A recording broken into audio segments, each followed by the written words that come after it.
Okay. Hello, everyone. Go a little louder here. How's everyone doing today? Did everyone have a really great weekend? I hope so. It's almost above freezing today. I'm actually, getting excited about spring, but also very conscious that it is not over. So today we're going to jump into more Photoshop. We're going to spend just a couple of minutes finishing up some things from last class on our collage assignment. And then we're going to jump into some things that are relevant to the altered image assignment. Before I begin, does anyone have any questions? All right. Well, then I will go ahead and get started. This is how I decided to finish up our composition, and I added 2 layers. So I think I did a couple of things. One was that I took the polygonal lasso tool, and I selected this portion of the image and cut and paste it, and it came in on a new layer. So you can see the top of our sort of swarming kitties has been removed from the bottom. And then I'm going to go ahead and recreate the other 2 layers, and then we'll call this finished. So one way that you can add information without sort of using photographs is you can add basic shapes in Photoshop directly. And so if you look at this rectangle tool, there's also the ellipse tool, triangle, other things, and then there's even a line tool. So when you go to something like the rectangle tool, I think I elected to sort of line it up with the top and bottom of the cats. You automatically just, click and drag. And you may be asking yourself, like, well, okay, it has a fill here that I can change. You can get more information on the whole sort of rectangle object in general if you go to this FX button in the Layers palette. You can sort of select any one of these things and apply them. We're not going to be doing that for this thing in particular. I'm just going to go ahead and assign a different fill. So you can also go to the Properties palette, which, once again, if there are any palettes that you see on my screen that you don't have, you can open them up from the Window menu. So here's Properties. And under that Properties palette, you can set the rounding of the corners. You can set the stroke weight, you can set the shape of the stroke corner, all sorts of stuff. And for now, I think we're just going to go ahead and go into the fill and make it filled with white. And that's really all we're going to be doing in the Properties palette for now. So again, I need to actually click on that rectangle, and it will show me the shape properties. So when I don't have that, when I have it on something else, it's going to reveal the properties of whatever I have selected. So now if we have this white rectangle, we can go and just kind of review a little bit. We can go into some of these layer blending modes, and we can think about, giving it a layer blending mode. So I think I'm going to go for screen, which basically makes everything lighter. When you have a white layer and you screen it, that is what works best. If you screen with a black layer, it's really kind of confusing to Photoshop. It's sort of like, how am I supposed to make things lighter with black, the color black? That doesn't make any sense. So when you have dark layers, you want to usually use the darken modes, and then when you have light layers, you can use the lightening modes. So these are all darkening modes, the ones that are under darken. And then these are all lightening modes. So now it doesn't really look like anything happened, and that's because we need to adjust the opacity down in order to kind of reveal the way that mode is actually working. So here I'll take it to maybe like 50%.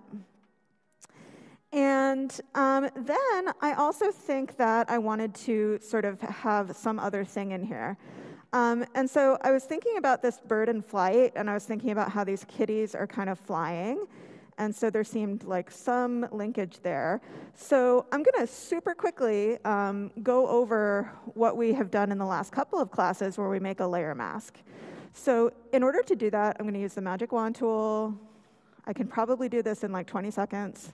Hit the shift key to add in the corners. I could also increase the tolerance. Would be pretty much doing the same thing. And then here under layer, I can select layer mask. And in this case, I want to hide the background. So I'm hiding the selection. Da-dum.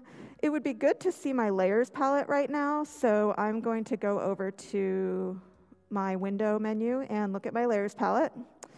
It looks like at some point I popped it off the dock, which I guess, let's have a short conversation about your working environment.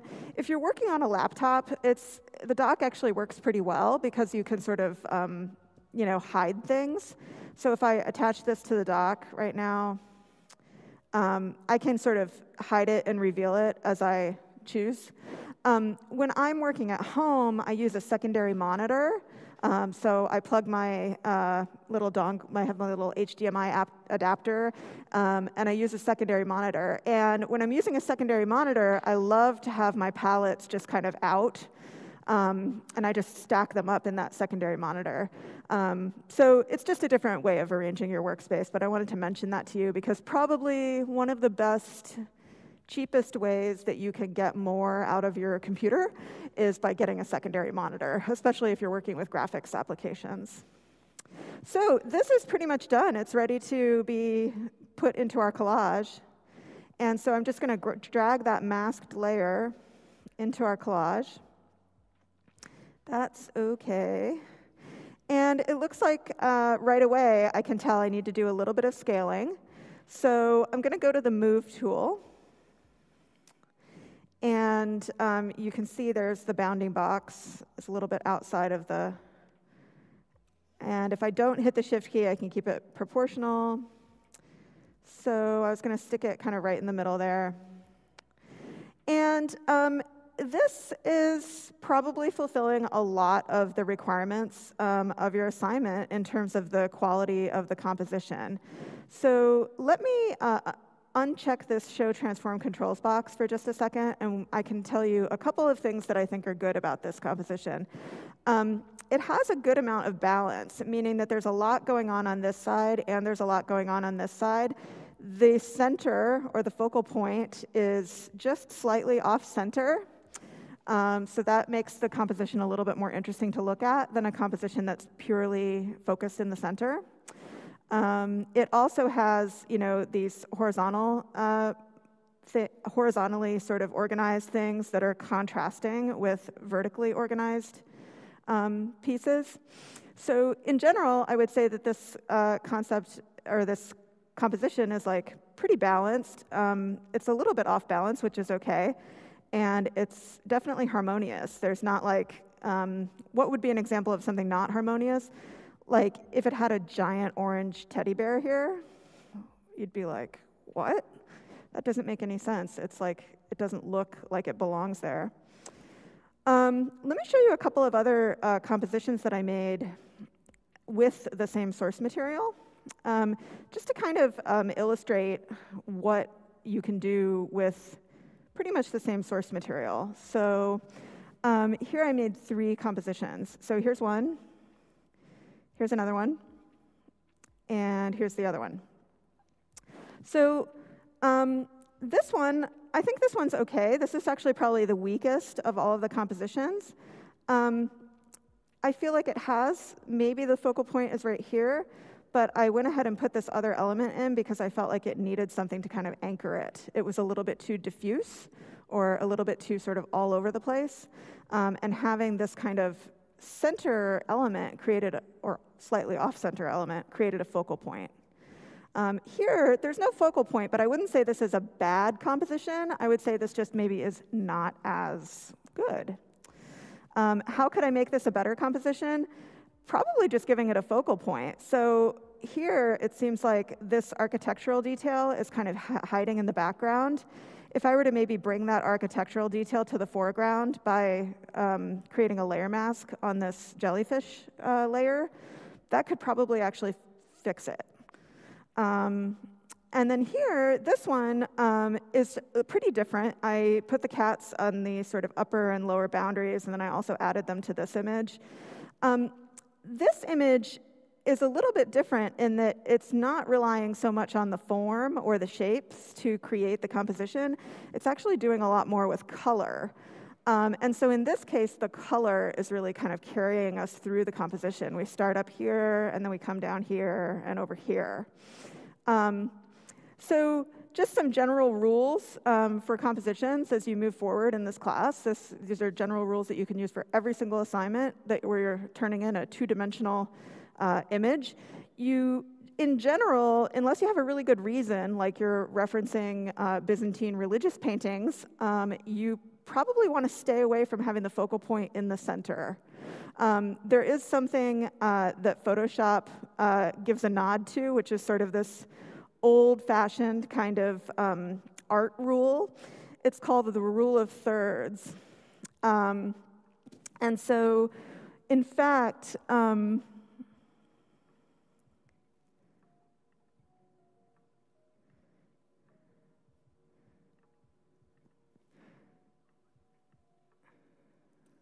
when you're making a crop in Photoshop, it actually shows you, it divides the screen by thirds. And the way the rule of thirds works is the rule of thirds basically just asks you to put your focal point, or in this case, the focal point is pretty clearly this vulture, right? So the rule of thirds is basically asking us to not do this. If you can see how that's cropped right now, that would be an example of kind of basically a boring composition. If you wanted to do that and have the focal point align with one of these points on the rule of thirds, it's just a way to sort of think about your composition. So I'm not suggesting that you have to like radically crop your composition in order to make it good, but I'm just pointing out that the Photoshop tool actually uses that rule of thirds as a guideline to help you compose your images.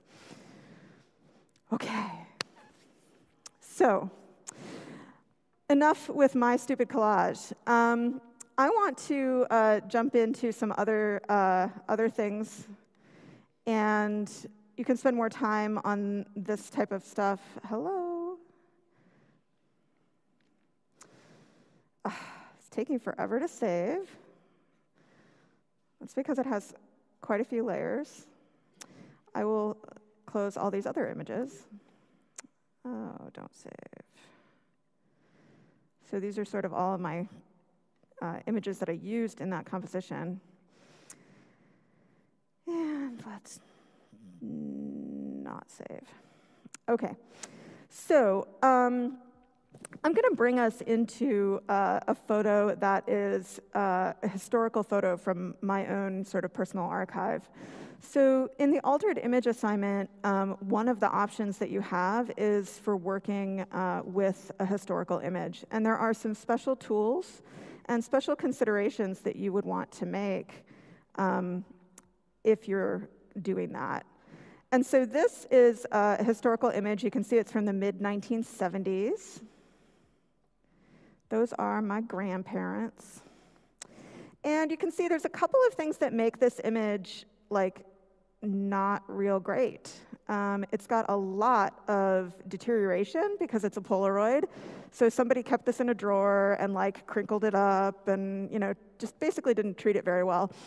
And you can see there are all of these like marks and you can see those on the screen, right? Yes, good. There's also this interesting sort of phenomenon that's happening here. This was from when it was scanned on a flatbed scanner. These are called Newton rings. They're actually like a physics phenomenon that happens when you take two staticky, shiny substances like glass and film and put them next to each other. They generate static electricity and they create these shiny marks. So basically, I'm going to spend a little bit of time with y'all sort of rehabbing this image and getting it to look a little bit more contemporary so that we can take a contemporary image. I have a really fun image of a very famous internet cat, and we're going to try to bring these two worlds together. So we're going to make the old photo look newer, and we're going to make the new photo look older, okay? So the first thing we want to do is we want to kind of, I would say, in general, I used to work as a professional photographer when I was in college, and one of the big things that you learn as a professional photographer is to focus on the subject. And in this case, the subject is the people, right? So in other words, if your subject is maybe paying you to take pictures of them, they will be really disappointed if they have a giant scratch through their face, but the wall is perfect. The wall behind them looks great. Well, they don't actually care, right? The subject is the people. So we're going to focus on that first. In this case, I think that this big scratch is probably the first thing to maybe look at and address.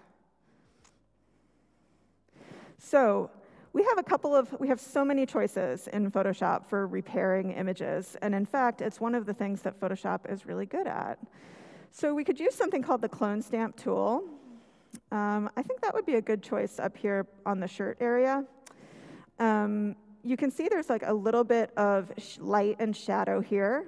There's a shadow through here, and then there's a sort of light thing here, and then it starts to get into more shadow area. But it's subtle, right? It's not like this is like deep black, right? And this is like white. It's just kind of, like a subtle curve. So probably what I would do in this case is to use the clone stamp tool. Now, the clone stamp tool works based on another area. You can take an area where your image is, hit the Option key to select its source material. And this is not going to work out quite so perfectly, but I just want to show you. It will basically replace, when you click this area, it will replace what went before with that area. Now, you may say, okay, well, that definitely something happened there, but check it out. What I actually did was not so great. I actually took this error and just moved it over here. So it's really important when you use the clone stamp tool. Let me do it again. See this little scratch right here? I just basically moved it right over. So in this case, for this particular situation, using a brush this large is probably not my best situation. I probably would like to use maybe a brush half the size or less, so it looks like about 20 pixels. And I want to kind of tiptoe through the tulips here. So if I select this area, Option, click, then I want to click, click, click. And I can let it kind of drag up with me, because for the most part, these shadows are moving kind of horizontally. So if I click here, I should be able to kind of move up with that clone stamp, and it should look pretty perfect. Fun fact, I actually used to retouch for a living. I worked for an architectural photographer in Miami when I was in college, and it was kind of a fun job. It was one of those jobs that was like, you, young person, do computer stuff. But I did learn a lot, and the major thing that I learned is how much photos are doctored to go in magazines. George, my boss, used to do photos for Architectural Digest, and I would have to Photoshop like the entire grass onto a construction site, or I would have to take out all of the little air vents and exit signs, and basically anything that made the building look like an actual lived-in building. But yeah, a lot of stuff happened that was fun. So So here, this is going to be tricky. I mean, because it's really like detailed folds here. I'm going to go ahead over here and kind of do the easy stuff. And we can talk about how to address those folds, maybe possibly through other means. So I think I'm going to select here, and I should be able to.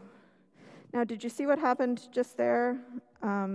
That's sort of like a foible of the tool. So down here, I'm getting to the point where it's starting to sample part of that arm. That is not what I want to have happen. I could certainly just move my selection point a little higher. And then again, I'm going to have to be really careful here because I want to preserve the look of the arm.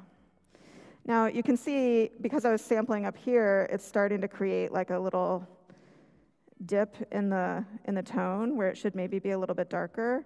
So I can come over here and kind of buy some of that back. Part of with retouching, especially something like this, where you have like, it's not really that detailed to begin with. It's a good idea to kind of like pull yourself out of it and say, has it gotten better? If I open up my history palette, I can go back to the beginning. And the answer is yes, it has definitely gotten better. We definitely got some of this big stuff out. But I think what we're going to have to do is we're going to have to really start to kind of address some of this larger stuff. So this area is going to be kind of tricky. I think for this, we would actually probably want to use the healing brush tool, which should be just underneath the patch tool. So these are all really good healing tools. So the spot healing brush tool and the healing brush tool are sort of algorithm empowered. And here, I think this would be a really great place to have an algorithm empowered tool. So I'm going to set the sample point like I did with the clone stamp tool. And you can see here, it kind of wasn't quite right, like it dipped down a little bit. That's kind of normal for the healing brush. You have to be, like with the clone stamp, you have to be super careful about what you do with the healing brush tool. The other reason why the healing brush tool didn't work out so well is that we're sampling here, and then we're asking it to sort of carry on all the way down when it's actually changing shape as we go down. So here, those shadows are moving upward. So probably this might be a situation where we want to do like this part separately, like that, and then just kind of spot this in. In other words, just do a couple of dots there,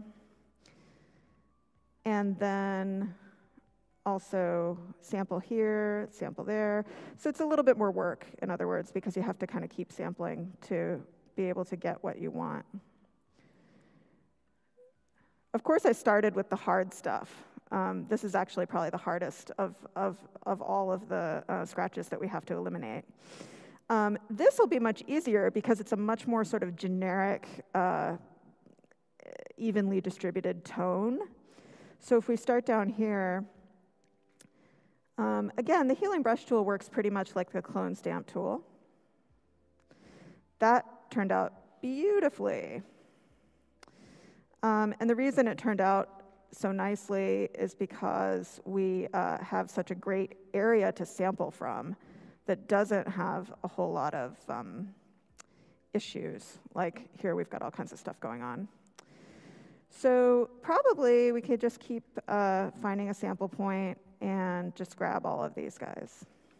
The healing brush tool is what makes it different from the clone stamp tool is that it actually sort of blends itself. The clone stamp tool takes one section of an image and puts it in place of another section of an image. And that's pretty much all it does. The healing brush tool actually makes some effort to kind of like blend those areas. So let's talk about some other areas of scratches. I think that certainly looks quite a bit better. If we have time, we'll go in and do some of these other things. Here's an interesting scratch, like some of these larger areas. That is definitely a place where I would consider using the patch tool. So the patch tool is probably my favorite of the Photoshop tools that have come out in the last 10 or 15 years. So you basically lasso around the offending object, and then you move the object to a place where you think it blends in and kind of looks right. And then it just blends it. So hit Command D to deselect. So let me go ahead and just do the before and after there. It's pretty awesome. You can do a lot with the patch tool. This right here, I don't know if you've had enough experience looking at the clone stamp tool to know that this on the clone stamp tool would be like on nightmare level. Because of the pattern, it would just never line up in a million years, right? Because you'd have to like, sample it and then click it, and oh my gosh, that would be awful. But with the patch tool, I can just draw around it, and I can basically move it until the pattern lines up.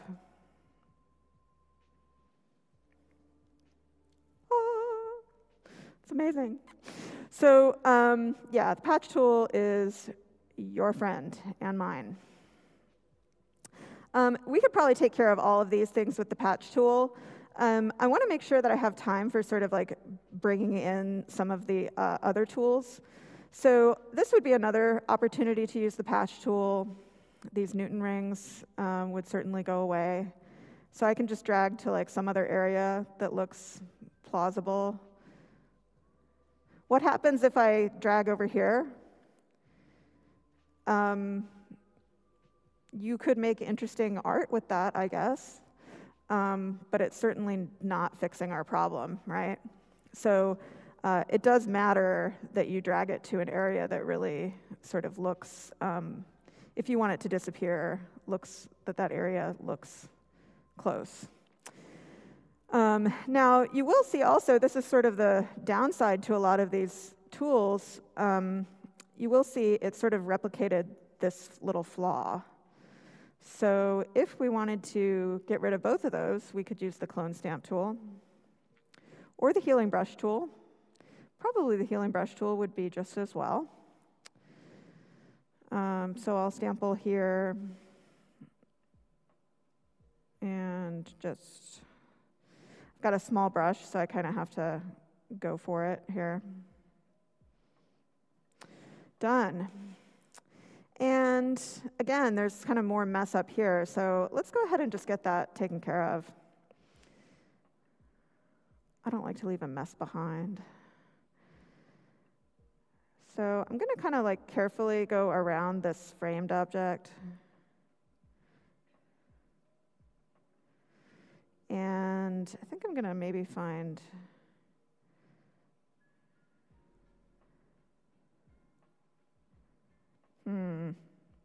let's try that and see how it works. Pretty well. And then over here,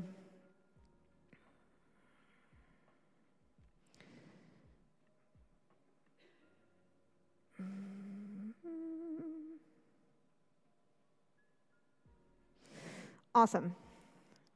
So we have a little bit of an artifact here. If I have time, I'll blend that out.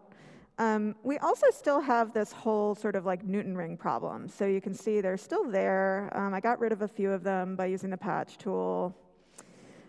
Is there sort of a really easy way to get rid of them? Well, probably the best way to get rid of them is, instead of trying to clone them or patch them or do anything like that, probably the best way to get rid of them is to go into quick mask mode, and I'm going to select them with a paintbrush. So in this case, I want a pretty big paintbrush, like hundreds of pixels. And I'm just going to sort of draw, I'm going to work at full opacity. And I'm just going to sort of draw that in.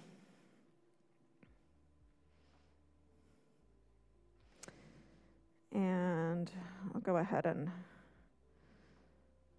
get some of this stuff in there too. So it looks like we're sort of going down to about here. Okay, so, and then, oh, there's more Newton rings over here.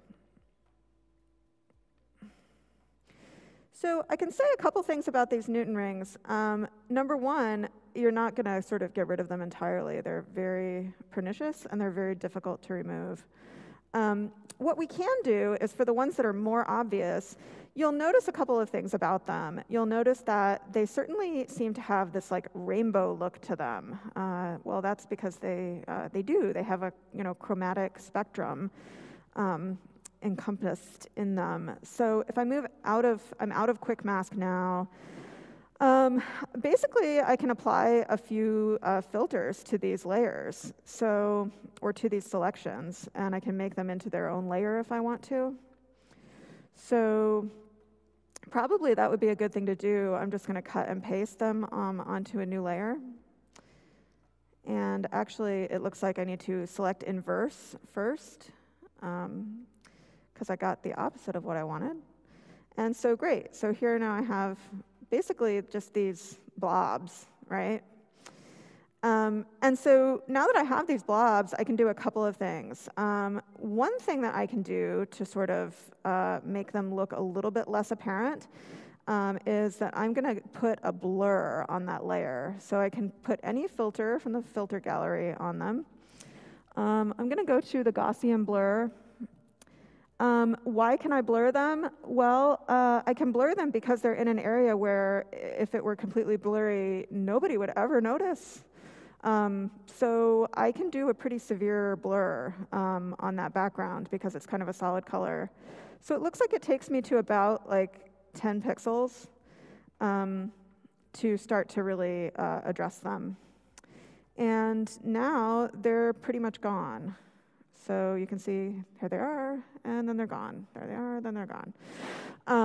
So that's kind of a quick fix. Another thing that we could do if we didn't want to blur them would be that we could try some different layer blending modes. If I went ahead and just pasted that layer on again, I'm going to move it so that it's registered correctly here. That looks about right. Make the other one invisible. And so now with this layer, I could also maybe try some blending modes, like luminosity should actually desaturate that layer.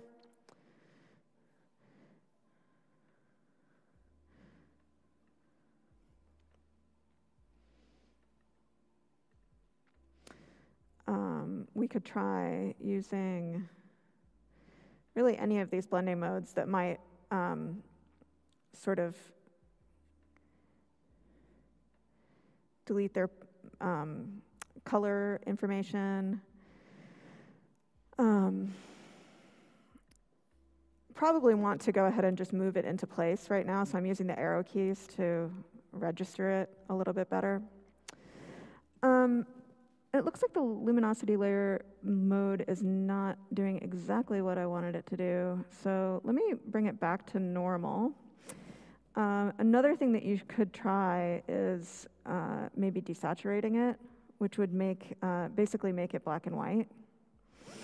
And then you could apply some sort of layer blending mode. That doesn't really help at all. Blurring. Blurring is the way to go.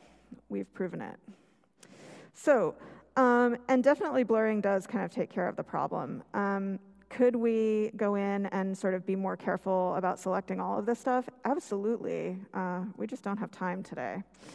So going over sort of how to make this photo look a little bit newer, the next thing, assuming that we've kind of fixed everything, which I've shown you how to fix everything, but we don't really have the time to like go into every little scratch since there are so many. Probably the next thing we would want to do to bring this into sort of some sort of like contemporary looking image is to address the color and the brightness. It looks quite washed out. So if we go to the levels adjustment, that is probably my favorite way to adjust images. Here in levels, the way that levels really works is by setting a black point and a white point. So you can see that with this image, that might not actually be the best thing to do. It looks like that dark point doesn't really need to get adjusted because we have plenty of dark darks. We can also adjust the gamma, which is this. Again, maybe not so much the greatest thing to do on this image. The other sort of adjustment tool that I would use with this image, which it looks like the levels of the image are just fine. The other one that I would use is probably either color balance or hue and saturation. So let's go into color balance, because to me, that's what's really kind of interfering with the way that the image looks. One other quick thing you may notice is that it looked like our image was sort of only adjusting one layer. Did everyone notice that? Let me show you again. If I go to levels and I adjust the white point, see how it's like only adjusting one layer? That's kind of annoying.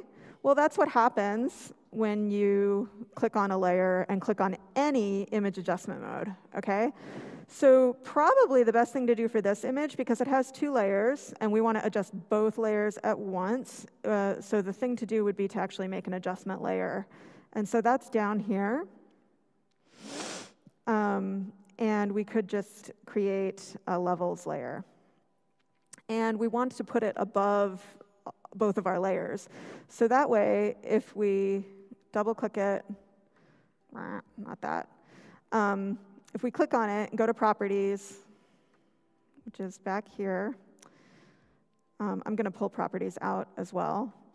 So the same sort of adjustment panel that we got when we went to the layers by going to Image Adjustment, it should come up here. And in this one, it's doing both layers at the same time. So you can see if I make a really drastic adjustment, it's not holding back the top layer.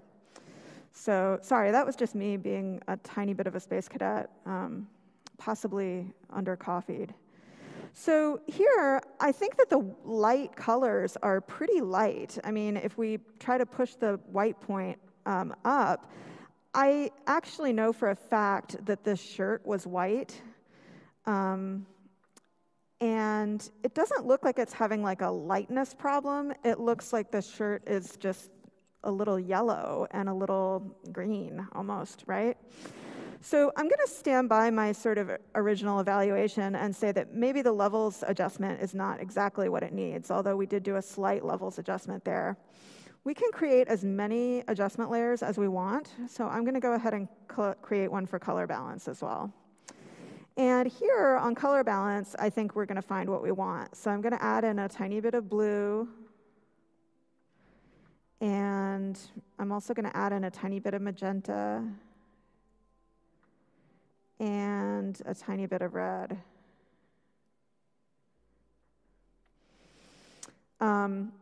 Is it good? Like, is it enough? One of the awesome things about adjustment layers is that you can go back to them at any point. And, whoops, excuse me, not that. You can go, I closed my properties thing. There we go. You can go to that layer and adjust it until the cows come home. It stays kind of open to edits for as long as your composition is open. You can also sort of take them and turn them on and off to sort of see what they're doing. So in this case, I think we made a pretty decent improvement. It looks like we have a couple of minutes left. And I wanted to show you a couple of tricks about bringing some things into this file as well. So I am going to open up a file that I already removed it from its background because I feel like we've covered that. And I knew I wouldn't have time to do that today. So I'm going to go ahead and take out our masked cat of wonder here and bring him into this image. And so you can see here that that cat is a little bit out of place, right? So how is the cat out of place? Well, first of all, I'm going to see what happens if I drag it down below the layer adjustments. And that helped a little bit. Mostly, the cat's whites are way too white. That is probably the glaring problem, right?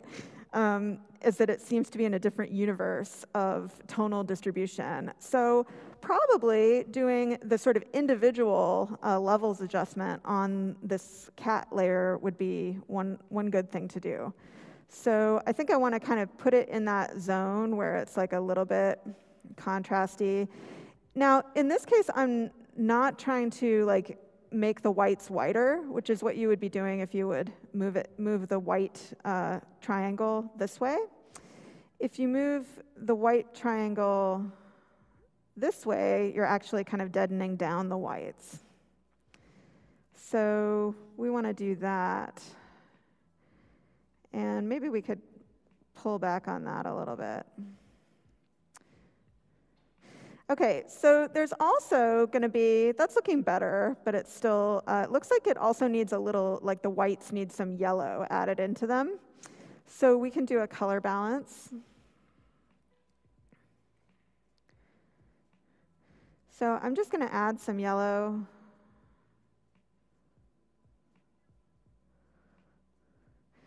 And I want to add that to the highlights. Yeah.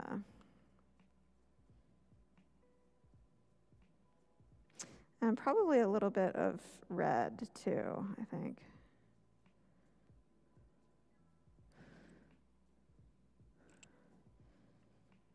I always kind of underdo it or overdo it, and then have to go back and fix it. But that's OK. So I think also I'm going to go back to the levels adjustment and just do that one more time.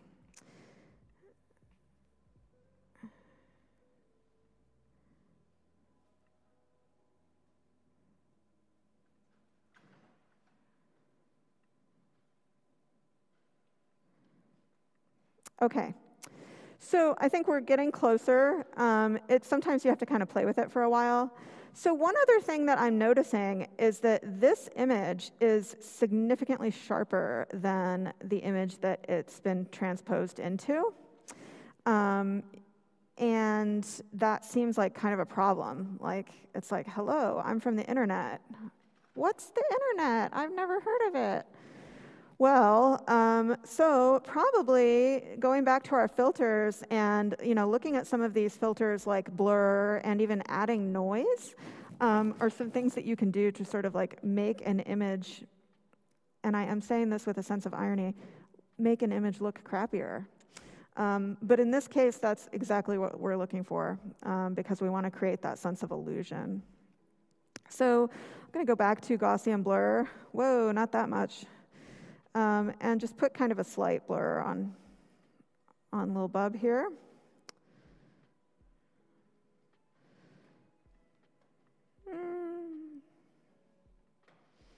Maybe a little less. So that's a 1 pixel blur. And that looks about right. And then I think we should also consider adding a little bit of noise. So noise is basically, you have two sort of categories of noise. I'm going to make sure that it's monochromatic. It basically just adds a little bit of grain to the image to sort of make it look like it's a pretty good way of simulating something that was shot through a lens and done with film. If you don't click monochromatic, it will create what looks like digital noise, which is RGB noise. So in this case, because we're trying to simulate film noise, it should be monochromatic. And so it's really subtle, but it's there. And in general, you can sort of see we're in a different universe now. Probably I could go a little bit further with the Gaussian blur, and I could probably also go a little further with the color adjustment. I just tend to be kind of like reserved about those things. Oh, I guess, I should say this. Also, the cat seems a bit large, but I did that on purpose. So, it's my fantasy, so we can do whatever we want. Hey, so have fun with Photoshop. We're going to talk about GIFs next class, which is like literally my absolute favorite thing to do in Photoshop. So we will make some animated GIFs, and I promise you will be able to text them to your friends.